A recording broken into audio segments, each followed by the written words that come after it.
Assalamualaikum warahmatullahi wabarakatuh.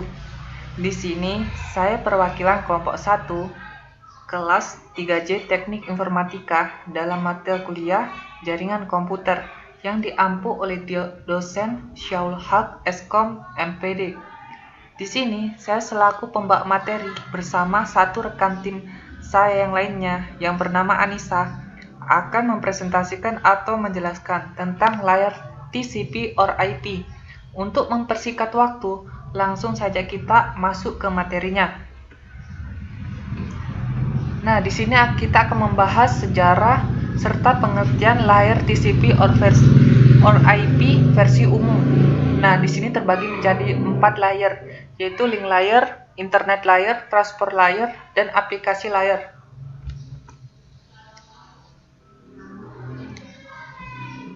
TCP or IP memiliki kepanjangan yaitu Transmission Control Protocol atau IP, Internet Protocol.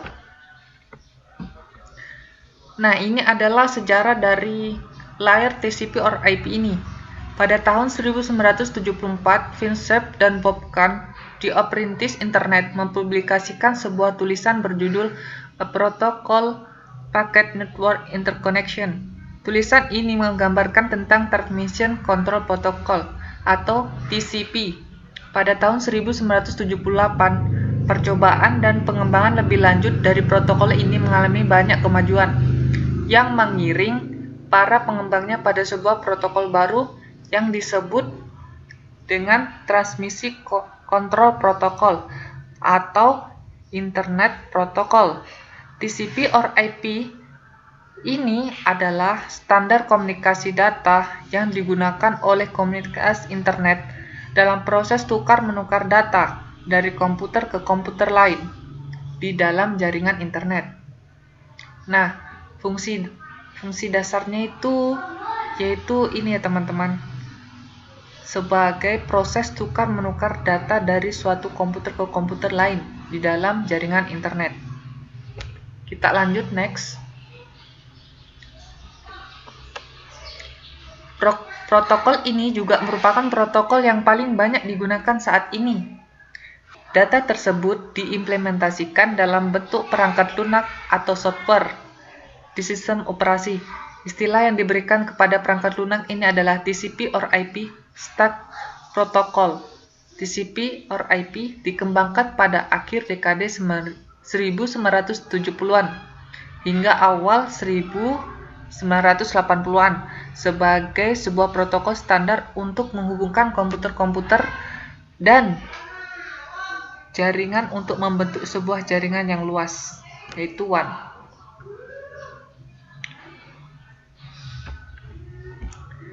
TCP or IP merupakan sebuah standar jaringan terbuka yang bersifat independen terhadap mekanisme transport jaringan fisik yang digunakan, sehingga dapat digunakan di mana saja. Artinya, lokasinya di mana saja atau berada di tempat lokasi di mana saja.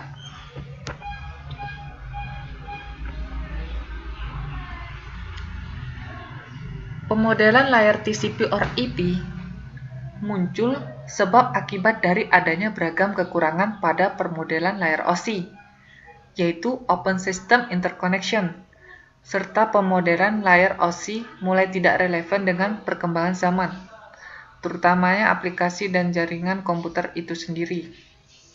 Meskipun secara konseptual, permodelan layar OSI masih tetap dipakai di dalam ilmu jaringan komputer, pemodelan layar TCP or IP lebih simpel dan ringkas dengan hanya 4 layar saja di dalamnya. Pemodelan layar TCP or IP menggunakan konsep paket protokol TCP or IP yang memiliki 4 buah subprotokol di dalamnya. Nah, layar OSI ini sebelumnya kita akan membahas itu layar OSI. Layar OSI itu memiliki 7 layar, sedangkan layar TCP or IP ini hanya memiliki 4 layar. Kita lanjut saja, next. Jadi, kesimpulannya dari pengertian TCP or IP, adalah suatu standar komunikasi yang dapat digunakan untuk bertukar data antar komputer oleh suatu komunitas yang tergabung melalui jaringan internet.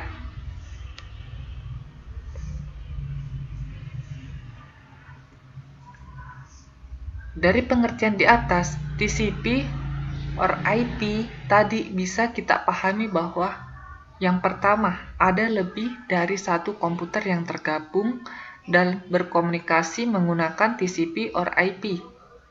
Yang kedua, komputer yang terkoneksi melalui protokol TCP or IP melakukan sharing data, atau dalam artian itu berbagi data. Komputer yang terkoneksi TCP or IP juga berarti terkoneksi dengan internet. Artinya, komputer tersebut itu terhubung oleh internet untuk bisa melaksanakan atau melakukan dan menerapkan sebuah protokol TCP or IP ini.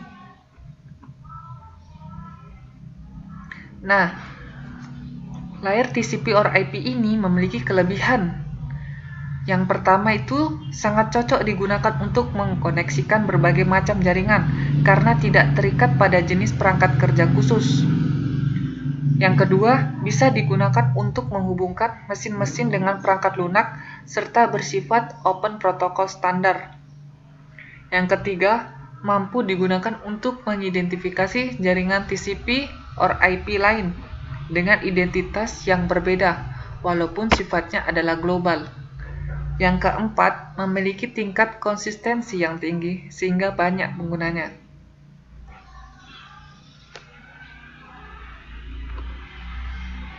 Nah, di balik kelebihan tersebut, layar TCP or IP ini memiliki beberapa kekurangan. Yang pertama, jika mengirimkan data yang kecil, akan kerepotan karena harus handshaking dulu. Nah, pengertian dari handshaking itu yaitu suatu proses otomatis yang terjadi ketika komputer berkomunikasi dengan perangkat asing untuk menetapkan peraturan komunikasi, sehingga lebih lambat dari UDP atau User Datagram Protocol. Yang kedua, tidak bisa broadcast. Broadcast itu artinya berbagi, karena TCP ini sifatnya one to one atau satu ke satu atau dari perangkat satu ke perangkat yang satunya lagi. Jadi harus mengirim satu per satu. Nah, itu saja dari saya. Nah, materi berikutnya akan dijelaskan oleh Saudari Anissa. Saudari Anissa, saya persilakan untuk melanjutkan materi saya. Materi dari kelompok 1 ini tentang layar TCP or IP. Oke, langsung saja. Di sini saya akan melanjutkan penjelasan dari Saudara Samsul. Nah, di sini saya akan menjelaskan tentang perbedaan layar OSI dan layar TCP/IP versi umum. Yang pertama-tama, kita harus mengetahui bagian-bagian dari OSI. Yang pertama itu ada physical layer, data link layer, network layer, transport layer, session layer, presentation layer, application layer. Nah, TCP/IP sendiri itu terdiri dari link layer, data link atau network access, network layer atau internet layer, transport layer, dan application layer. Yang pertama-tama itu kita ke link layer, data link atau network access. Link layer sendiri itu adalah lapisan pertama dari bawah dalam model TCP/IP, di mana yang dapat melakukan konversi frame-frame jaringan yang berisi data yang mendeteksi kesalahan dan pentransmisian ulang terhadap frame yang gagal. Data link layer sendiri itu mempunyai dua layanan dasar. Yang pertama itu memungkinkan lapisan atas untuk mengakses media dengan menggunakan teknik seperti priming. Yang kedua, mengendalikan bagaimana data ditempatkan pada media dan diterima dari media menggunakan teknik seperti media access control dan error detection.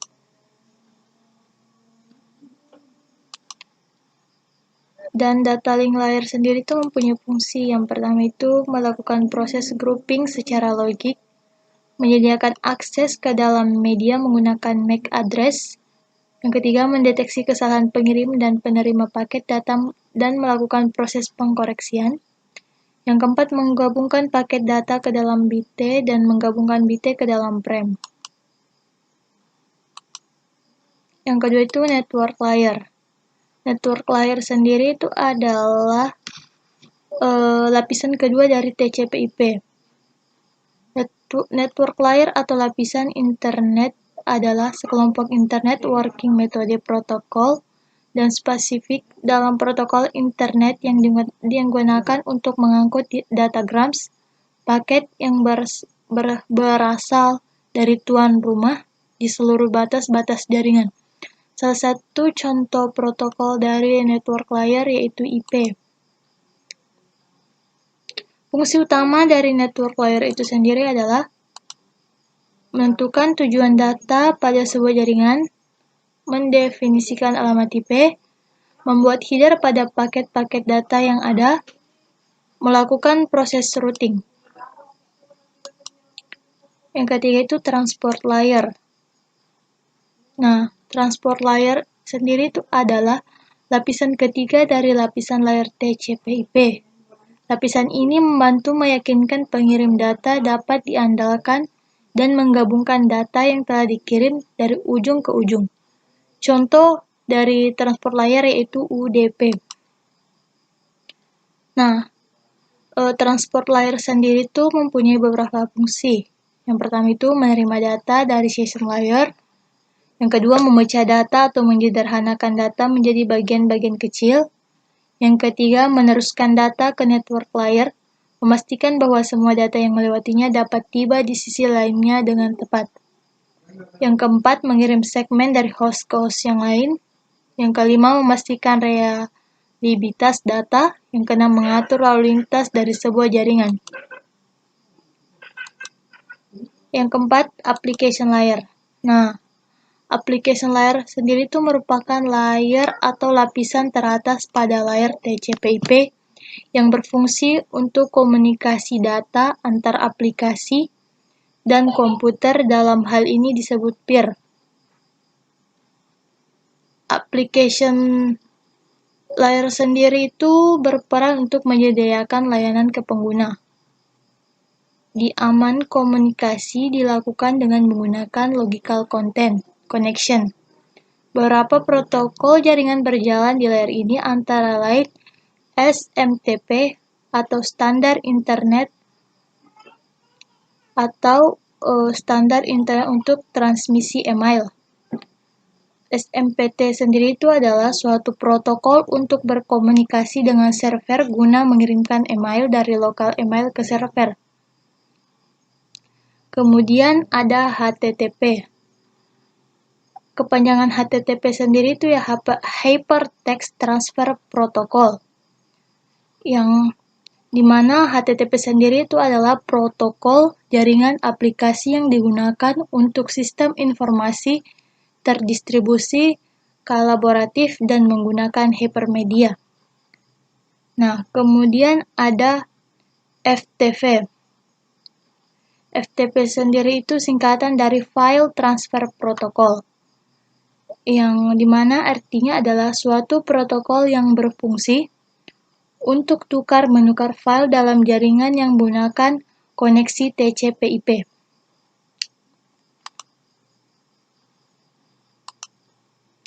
Fungsi utama dari application layer. Yang pertama itu sebagai alat pengumpul informasi dan data dikirim melalui sebuah jaringan. Yang kedua itu sebagai user interface dalam menampilkan data informasis. Nah, di sini ada namanya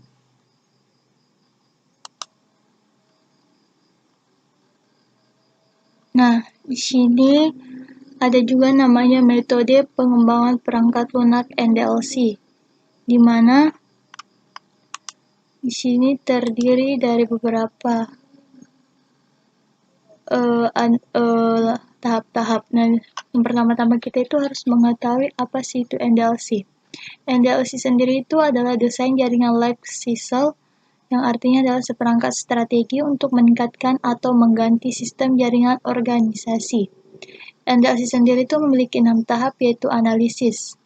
Analisis sendiri itu digunakan untuk tahap awal yang tidak bisa dilewatkan untuk mendapatkan data penunjang. Pada tahap awal ini dilakukan tahap analisa kebutuhan, yang kemudian ada desain. Nah, desain sendiri itu data-data yang didapatkan sebelumnya. Tahap desain ini akan membuat gambar desain topologi jaringan interkoneksi yang akan dibangun. Nah, kemudian ada namanya simulasi. Simulasi sendiri itu beberapa network akan membuat dalam bentuk simulasi dengan bantuan tools khusus di bidang network seperti boson, packet, tracer, netsum, dan sebagainya. Kemudian ada namanya implementasi. Implementasi di sini akan memakan waktu lebih lama dari tahap sebelumnya. Dalam implementasi network akan menerapkan semua yang telah direncanakan dan didesain sebelumnya. Kemudian ada namanya pemantauan atau monitoring. Nah, di sini monitoring itu implementasi. Tahap monitoring merupakan tahap yang penting agar jaringan komputer dan komunikasi dapat berjalan sesuai dengan keinginan dan tujuan awal dari user pada tahap awal analisis. Dan kemudian ada manajemen. Nah, manajemen ini atau pengaturan salah satu yang menjadi perhatian khusus adalah masalah polisi. Kebijakan perlu dibuat untuk mengatur agar sistem yang telah dibangun berjalan dengan baik, dapat berlangsung lama, dan unsur reliability terjaga. Jadi, kesimpulan dari materi TCP/IP versi umum adalah TCP/IP sendiri itu adalah Transmission Control Protocol atau Internet Protocol. Jika diterjemahkan adalah protokol kendali transmisi atau protokol internet. Adalah gabungan dari protokol TCP/IP, TCP Transmission Control Protocol, dan IP Internet Protocol sebagai sekelompok protokol yang mengatur komunikasi data dalam proses tukar-menukar data dari satu komputer ke komputer lain di dalam jaringan internet yang akan memastikan pengiriman data sampai ke alamat yang dituju. Link layer, data link atau network access adalah lapisan kedua dari bawah dalam model OSI yang melakukan konversi frame jaringan yang berisi data, mendeteksi kesalahan transmisian ulang terhadap frame yang gagal. Transport layer adalah lapisan keempat dari model referensi jaringan OSI. Lapisan ini membantu dalam meyakinkan pengirim data dan diandalkan dan menggabungkan data yang telah dikirim di rajung ke ujung. Application layer merupakan layer atau lapisan teratas pada model OSI reference ketika user akan mengirimkan pesan dari menjadi layer atau lapisan terakhir pada sistem OSI. Reference model ketika user akan menerima sebuah pesan. Metode pengembangan perangkat lunak NDLC memiliki 6 tahap, yaitu analisis, desain, simulasi, implementasi, pemantauan, dan manajemen. Cukup sekian kesimpulan yang dapat disampaikan. Wabillahi taufiq wal hidayah. Wassalamualaikum warahmatullahi wabarakatuh.